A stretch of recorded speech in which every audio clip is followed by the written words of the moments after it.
Nama saya Irwan Arunandi Kose, NIM 2001080032, jurusan Pendidikan Ekonomi, kelas B semester 3. Baik, di sini saya akan mempresentasikan tugas dari mata kuliah Strategi Belajar Mengajar. Mata kuliah Strategi Belajar Mengajar ini diasuh oleh Ibu Amida SPD MPD. Baik, langsung saja pada materinya, yaitu di sini saya sudah membuat rancangan pelaksanaan pembelajaran. Di sini ada satuan pendidikan. Satuan pendidikan di sini saya buat. Saya menulis SMA Negeri 1 AMAB Kota Timur. Yang kedua adalah mata pelajaran.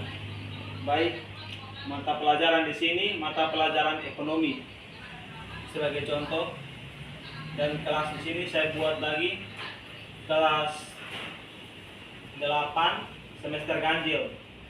Materi pokok yang saya buat di sini adalah mengolah bahan mentah menjadi barang setengah jadi atau barang jadi. Waktu di sini saya buat di sini yaitu 2 kali 40 menit. Dalam membuat rancangan pelaksanaan pembelajaran, di sini harus ada tujuannya. Di sini saya membuat tujuan 3.51. Artinya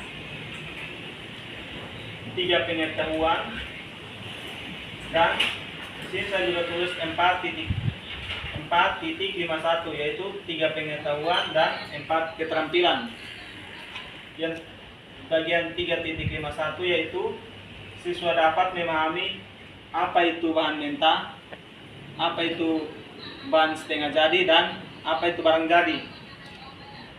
Di sini 4.51, siswa dapat mengolah bahan mentah menjadi barang setengah jadi dan bisa menghasilkan barang yang bernilai uang. Langsung saja pada materi yang berikut, yaitu yang kedua, langkah-langkah dalam pembelajaran. Di sini ada beberapa kolom, 3 kolom, yaitu kolom yang pertama adalah kegiatan, yang berikut adalah deskripsi, yang berikut adalah waktu. Baik, di sini sebelum kita memulai pelajaran, kita harus mendahulunya dengan pendahuluan. Pendahuluan di sini saya membuat pendahuluan yang pertama adalah guru membuka pertemuan dengan salam. Yang kedua adalah absensi siswa. Yang ketiga adalah menjawab kuis sebagai pemantik semangat. Artinya guru harus dalam memulai sebuah kelas itu, guru harus memberikan kuis kepada siswa agar siswa itu bisa lebih semangat atau lebih aktif dalam pembelajaran. Yang berikutnya adalah 4, yaitu siswa menerima stimulus atau rangsangan pertanyaan pengantar materi. Artinya di sini guru memberikan pertanyaan kepada siswa, lalu siswa menjawab sebagai pembukanya. Yang kelima adalah guru menyampaikan tujuan pembelajaran. Di sini guru harus menyampaikan tujuan pembelajaran agar siswa dapat paham. Yang berikutnya adalah kegiatan inti. Di sini kegiatan inti saya menggunakan model discovery learning, yaitu yang pertama saya buat di sini, siswa secara kelompok diberikan stimulus tentang pengertian dari bahan mentah, bahan setengah jadi atau barang jadi. Yang kedua adalah siswa harus mampu menjelaskan tentang apa itu bahan mentah, apa itu bahan setengah jadi, dan bisa menghasilkan barang yang bernilai uang. Yang berikutnya adalah yang ketiga, siswa benar-benar paham akan materi yang disampaikan. Yang berikutnya adalah yang keempat, siswa harus bisa membedakan mana perusahaan industri yang mengolah bahan mentah menjadi bahan jadi, atau bisa mengolah bahan mentah menjadi barang setengah jadi dan barang yang bernilai uang. Baik, Di sini yang kelima adalah siswa dibimbing oleh guru untuk melakukan pembuktian benar atau tidaknya jawaban yang benar. Di sini jawaban yang benar dimaksud guru memberikan pertanyaan atau tugas kepada siswa sehingga siswa bisa menjawab. Nah, di poin yang kelima ini yang terakhir, di sini guru dan siswa sama-sama melakukan pembuktian.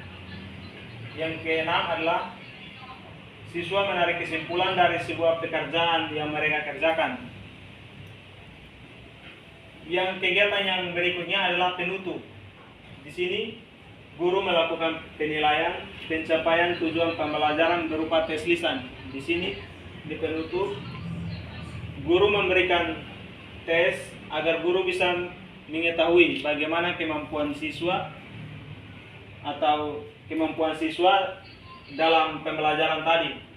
Yang kedua adalah siswa dan guru menarik kesimpulan. Ini tadi sudah di atas. Yang berikutnya adalah guru menyampaikan materi untuk pertemuan selanjutnya. Biasanya dalam pembelajaran guru akan memberi, sebelum pembelajaran itu berakhir, guru akan menyampaikan materi atau judul pembelajaran untuk materi untuk pertemuan berikutnya. Yang keempat adalah menutup pertemuan dengan berdoa dan salam. Di sini ada juga yang ketiga adalah penilaian. Penilaian di sini guru memberikan tugas kepada individu atau bisa juga kelompok untuk mengerjakannya di rumah atau ia mengerjakannya sebagai tugas di rumah. Yang terakhir adalah di sini adalah mengetahui kepala sekolah. Yang paling bawah mengetahui kepala sekolah. Yang berikutnya adalah di samping bagian kanan adalah tanggal pembuat RPP-nya tanggal berapa. Jadi di sini saya membuat Kupang 8 September 2021. Guru mata pelajaran, di sini saya menulis nama saya. Baik, langsung saja pada materi kita pada hari ini, yaitu mengolah bahan mentah menjadi barang setengah jadi atau barang jadi. Baik, di sini saya akan menjelaskan tentang apa itu bahan mentah, apa itu bahan setengah jadi, dan apa itu barang yang bisa menghasilkan uang, yang bernilai uang. Di sini pengertian dari bahan mentah itu sendiri adalah bahan mentah adalah bahan baku yang dipakai dalam proses pembuatan. Di sini dalam bahan mentah ini prosesnya tidak langsung bisa menjadi bahan jadi, tetapi barang setengah jadi baru bahan jadi. Baik, di sini bahan setengah jadi ini dari proses bahan mentah sehingga bisa menjadi bahan setengah jadi. Proses bahan mentah ini juga bisa juga langsung menjadi barang jadi. Di sini dalam sebuah proses bahan mentah dibutuhkan alat-alat atau bahan-bahan penolong untuk bisa memproduksi suatu barang yang bernilai uang. Di sini adalah bagaimana kita menggunakan atau mengolah alat-alat tersebut untuk membuat barang bahan mentah ini atau mengolah bahan mentah ini sehingga bisa menghasilkan barang setengah jadi. Di sini bahan penolongnya adalah bahan yang digunakan untuk mengolah atau membuat bahan mentah ini sehingga bisa menjadi barang jadi. Baik, di sini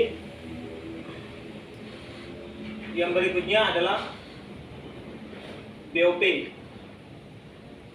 Di sini BOP yang dimaksud sini adalah BOP, biaya overhead pabrik, atau biaya overhead pabrik ini digunakan untuk biayanya digunakan bukan untuk membayar tenaga kerja, bukan untuk membayar membeli bahan mentah, tetapi biaya overhead di sini dimaksud untuk membeli alat dari bahan-bahan penolong tersebut. Baik, mungkin sampai sini ada yang bertanya. Saya berikan waktu dan kesempatan. Saya. Baik. Apa yang dimaksud dengan BOP dan berikan contohnya? Baik, pertanyaannya adalah apa yang dimaksud dan BOP dan berikan contohnya.